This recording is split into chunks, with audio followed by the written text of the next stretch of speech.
Mira, yo entiendo perfectamente lo que has transmitido de cómo, no sé de dónde eres, pero me imagino que eres árabe, ¿no?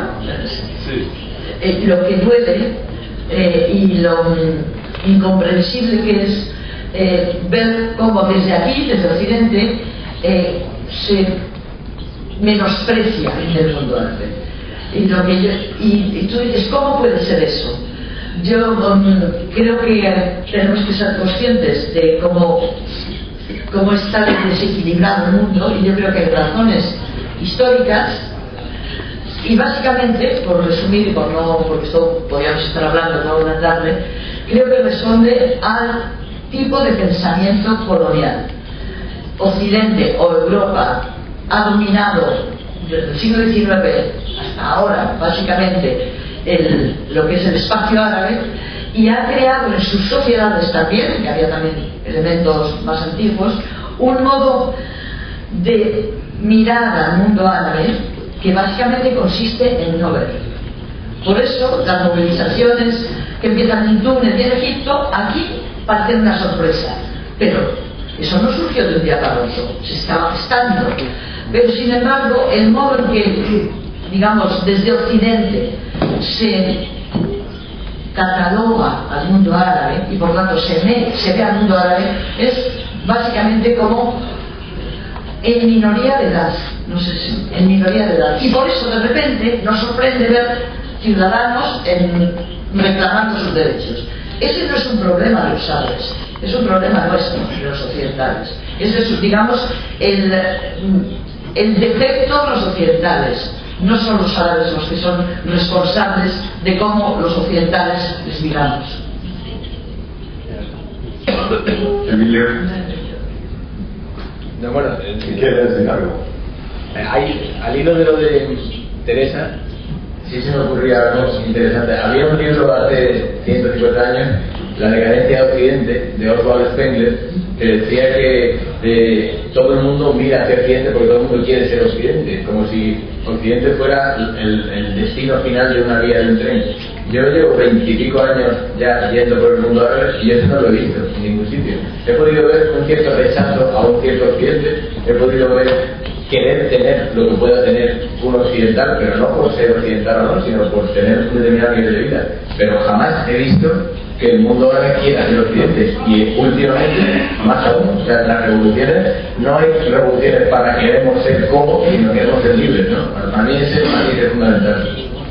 Vale, gracias, y paso la palabra a la siguiente que también desea contestar. Yo simplemente quería mencionar que hemos hablado mucho acerca de distintos temas hoy, y en lo relativo a este tema, porque yo he viajado mucho por todo el mundo, si van ustedes a Estados Unidos verán que los americanos, cuando les hablamos acerca de Europa, no conocen Europa, no saben lo que es Europa, no saben dónde está España, dónde está Holanda, no saben dónde está Alemania. Por lo tanto es normal, es humano saber solamente lo que concierne a nuestra vida y no interesarnos por lo demás. Y en septiembre, el 11 de septiembre, nos centramos, todo el mundo se centró en el Islam, y los medios tuvieron un papel muy importante en crear ese cambio. Todo el mundo en el mundo se centra en su casa, en su región, pero conocen a Osama Bin Laden y conocen lo que es el Islam, y el Islam estaba ligado a Oriente Medio. Entonces la gente tiene muy pocos antecedentes, muy poquita información anterior, muy poca conexión, y hay dos lados responsables de esta situación, y son ellos los responsables de informar a la gente. Primero, la gente en sí misma. Tenemos que explorar más, tenemos que informarnos más. Somos un mundo multicultural. Nos podemos conectar con China directamente a través de Twitter, de Facebook, con nuestro teléfono. Podemos hablar con gente que está en otro punto del planeta. Conozco a gente que está negociando con China simplemente llamando por teléfono y con Messenger. Esa es nuestra responsabilidad. Y por otro lado, las responsabilidades de los periodistas y el periodismo. son ellos quienes tienen que traer el mensaje correcto, contar qué es lo que ocurre en Oriente Medio y qué es Islam. Y la segunda parte es lo que mi colega Vélez había mencionado, son los musulmanes en Occidente. Nosotros los musulmanes en Occidente somos responsables a la hora de comunicar ese mensaje. Como dije en mi presentación, el segundo pilar de lo que podemos hacer es hacer que ese mensaje sea presente, esté presente y que se entienda de la misma forma en España que en Alemania. Ese mensaje lo tenemos que traducir al español, al alemán, a todos los idiomas para que todo el mundo, en el mundo occidental, entienda ese mensaje. Esa es nuestra responsabilidad. De manera religiosamente ortodoxa, yo soy cruz peruano también. Yo creo que hay que no echarle mucha importancia a lo que él dice, porque él, igual que todos, usa un discurso específico de acuerdo a la audiencia que lo quiera. Cuando de religioso nunca ha mencionado en el periodo de la dictadura talibán o de los países, que cuando está en el periodo de la dictadura de Chávez, porque esta es la población peruana conoce. Así es que si el significado quizás sea un país árabe en la realidad de otras dictaduras, o sea, uno adapta el discurso a las iniciativas. Respecto al otro, como es frase que te duele, que hay quienes desconocen el Islam, yo creo que lo que nos deberíamos poner más, y está en conexión a lo que Wasim dice, es que nosotros no representamos en las sociedades en las que vivimos, los cristianos, las sociedades en las que vivimos, la gente que vive alrededor de nosotros, basa sus conocimientos de acuerdo a lo que ellos me dan. Cuando hablamos de racismo, hay muchos dicen, él es una mala persona, pero no él, porque yo lo conozco a él. Eso ocurre mucho en Suecia. Los árabes, los musulmanes son malos, pero no Mohammed, porque él es mi vecino y yo lo conozco. Y es que hay esta relación. Y eso es lo que debemos crear, esa relación con la gente, con las comunidades que vivimos, de manera que ellos tengan una imagen de lo que son los árabes, los musulmanes, las comunidades a las que pertenecemos, que pueda ponerse en contra, que pueda inducir a la duda cuando se lee cierta información en los medios de comunicación. Como decía, esa es nuestra responsabilidad, nosotros tenemos que hacer ese trabajo. Lo que diga el medio de comunicación es importante, cierto, pero si la gente tiene una imagen completamente distinta, esto va a tener unas dudas y la necesidad de preguntar más. ¿Por qué? Gracias, muchas gracias. No sé. Bueno, por orden, tenía la palabra y el micrófono. Assalamu alaikum. Alhamdulillah, tengo el micrófono. A ver, yo quiero decir algo y preguntar también algo. Primeramente, esto va dirigido al señor Graziani y corroborado un poco por el señor Emilio González.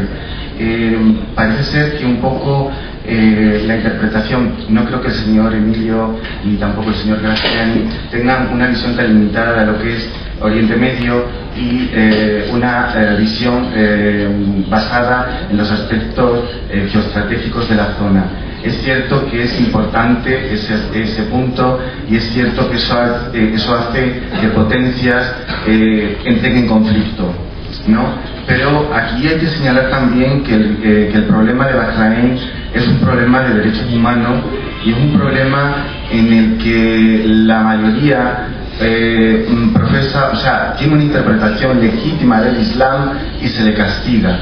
Es decir, otro gallo nos cantaría si esa mayoría fuese suní y, es decir, no solamente estarían secuestrados geopolíticamente por tener América una base cerca de la capital y estar Irán al lado, sino que yo pienso que al ser suní, no, por tener otra interpretación del Islam, estarían como más protegidos, creo yo.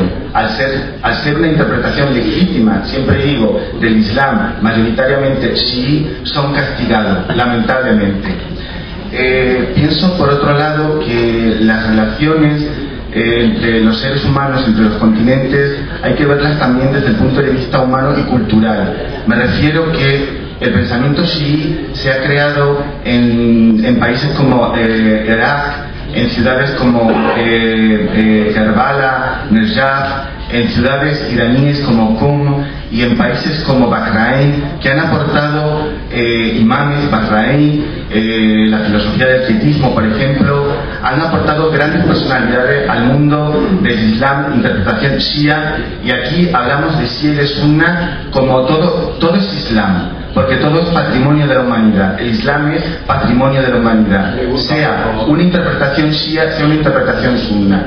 Entonces, esto no es una pregunta para el señor Graziani, sino corroborar lo que él dice. Es decir, es importante el aspecto geoestratégico, pero también es importante destacar que esa zona ha mantenido siempre contactos, tanto culturales como comerciales, Irán, Bahrein, Irak, y que no ha habido una decadencia o sea, hay actualmente digamos un dominio. América no quiere perder el dominio en esa zona, pero los contactos con Irán han existido siempre, tanto comerciales como culturales, como lingüísticos. No olvidemos que una parte importante de la población de Bahrein es, o antiguamente fue, de expresión persa.